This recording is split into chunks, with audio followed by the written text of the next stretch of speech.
ધર્મ અને વિજ્ઞાનના સમન્વયથી સેવા, સંસ્કાર અને રાષ્ટ્ર નિર્માણ માટે સતત કાર્યરત અંતિમ ધામ ચેરિટેબલ ટ્રસ્ટ દ્વારા ડ્રગ્સ મુક્ત ભારત, સંસ્કારયુક્ત યુવા પેઢી, ગૌ સેવા, વૈદિક શિક્ષણ, આયુર્વેદ, ગ્રામ વિકાસ, દીકરીઓનું સ્વાસ્થ્ય, રક્તદાન, નિઃશુલ્ક મોક્ષ સેવા, પર્યાવરણ સંરક્ષણ અને વિકાસ માટે રાષ્ટ્રીય સંકલ્પ સાથે એક મહાઅભિયાનનો પ્રારંભ કરવામાં આવશે।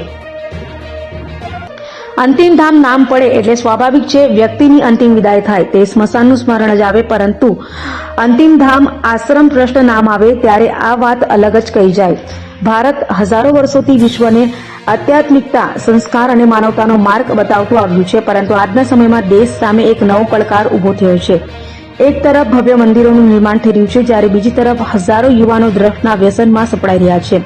ડિપ્રેશન અને તણાવ વધી રહ્યા છે, પરિવારો તૂટી રહ્યા છે, ગ્રામ્ય વિસ્તારોમાંથી યુવાનોનું સ્થળાંતર વધી રહ્યું છે અને અનેક ગરીબ પરિવારો શિક્ષણ, આરોગ્ય તથા અંતિમ સંસ્કાર જેવી મૂળભૂત જરૂરિયાતો માટે સંઘર્ષ કરી રહ્યા છે।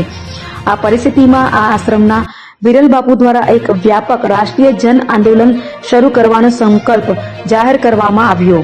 આ હેતુસર ટ્રસ્ટ દ્વારા સમગ્ર દેશમાં વિજ્ઞાન ધર્મ શરૂ કરવામાં આવશે, જેમાં ગાયના ઘીનો દીવો, યજ્ઞ, તિલક, આરતી, તુલસી, પીપળા, ઉપવાસ અને અન્ય વૈદિક પરંપરાઓ પાછળ રહેલા વૈજ્ઞાનિક, આરોગ્યલક્ષી અને સાંસ્કૃતિક પાસાઓને સરળ ભાષામાં વિદ્યાર્થીઓ, યુવાનો અને સમાજ સમક્ષ રજૂ કરવામાં આવશે। અહીં ગુરુ પૂર્ણિમાના પવિત્ર અવસરે વિશાળ રક્તદાન મહાયજ્ઞનું આયોજન કરાશે, જ્યારે ગૌરી વ્રત દરમિયાન દીકરીઓ માટે પોષણ અને સ્વાસ્થ્ય હેઠળ પૌષ્ટિક આહારનું વિતરણ કરવામાં આવશે। આગામી સમયમાં 2 ઐતિહાસિક સેવા પ્રકલ્પોની પણ જાહેરાત કરવામાં આવી છે। અંતિમ ધામ આશ્રમનો સંકલ્પ છે ધર્મથી સંસ્કાર, સંસ્કારથી સેવા, સેવાથી સમાજ, સમાજથી સમૃદ્ધ રાષ્ટ્ર અને સમૃદ્ધ રાષ્ટ્રથી વિશ્વ કલ્યાણ। અંતિમ ધામ આશ્રમ દ્વારા અમે યુવાનોને આહવાન આપવા માંગીએ છીએ કે તમારા ઉપર આ રાષ્ટ્રનો અધિકાર છે અને જવાબદારી છે। જો તમે નિર્વ્યસની હશો અને તમે ધર્મને ધારણ કરેલા હશો તો હિન્દુસ્તાનનો ઉદય બિલકુલ સત્ય અને સાચા માર્ગે થશે। પરંતુ ભારતની અંદર આજે ડિપ્રેશનના કારણે અમુક યુવાનો પીડાઈ રહ્યા છે।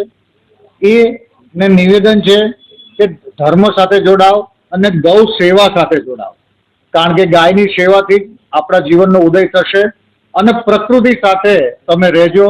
આ જીવનની અંદર 5 સારા ઝાડ વાવજો, અને મારું એક સૂત્ર છે કે જેણે જીવનમાં એક ઝાડ વાવ્યું નથી એને લાકડાથી અગ્નિદા લેવાનો અધિકાર નથી। ભારતની દીકરીઓ જે દુર્ગાનું સ્વરૂપ છે એ કોઈના કોઈ કારણથી અત્યારે એ રોંગ ટ્રેક ઉપર જઈ રહી છે। એ દીકરીઓ જો હિન્દી સંસ્કૃતિઓના જે પણ સનાતન નિયમો છે એનું પાલન કરે અને પોતાના પરિવાર સાથે થોડોક સમય ગાળે તો આપણે પાછી સનાતન સંસ્કૃતિને ઉજાગર કરી શકીશું। અને દીકરીઓને વિનંતી એવી છે કે મોબાઈલ અને મીડિયાનો થોડોક ઓછો ઉપયોગ કરીને પોતાના કોઠા સુધી ઉપયોગ કરે અને એની અંદર પણ ધર્મના અને બીજા કાર્યક્રમોનું નિહાળ કરે। અંતિમધામ આશ્રમ દ્વારા અમે દીકરીઓની ગૌરવ અને વ્રત દત્તક લઈ રહ્યા છે। જે દીકરીઓને ગૌરવ અને વ્રત કરવું હોય એનો સંપૂર્ણ ખર્ચો અંતિમધામ આશ્રમ ભોગવશે, કારણ કે આ દીકરીની અંદર ધર્મની સ્થાપના રહે અને દીકરી 20 વર્ષ પછી આપણે એના માટે કોઈ ઘર વાપસીના કાર્યક્રમ ન કરવા પડે, એ અમારું મુખ્ય ઉદ્દેશ છે। અંતિમધામ આશ્રમ દ્વારા ગુરુ પૂર્ણિમાના દિવસે બ્લડ ડોનેશન કેમ્પનો કાર્યક્રમ છે। જે પણ વ્યક્તિ એના ગુરુદેવને માનતા હોય અને જે પણ વ્યક્તિ એના ગુરુદેવને સમર્પિત હોય, ગુરુદેવ આ જગતમાં હોય કે ન હોય, પણ તમારું 1 યુનિટ લોહી, રક્ત તમે અમને અર્પણ કરજો। આ રેડક્રોસ સોસાયટીને આપણે અર્પણ કરીશું, જે થેલેસેમિયાના બાળકો માટે કાર્યક્રમ કરી રહ્યો છે, અને તમારું 1 લોહી રાષ્ટ્રમાં શાશ્વત રહેશે અને તમારા ગુરુદેવને અર્પણ રહેશે। કારણ કે સતયુગમાં જ આ થતું નહોતું। सतयुग, त्रेता और कल था इससे अनजान, कलयुग में होता है सिर्फ रक्तदान। तो आ रक्तदान नो लाभो तमे आ कलयुग में लेजो અને તમારા જીવનને ધન્ય બનાવજો।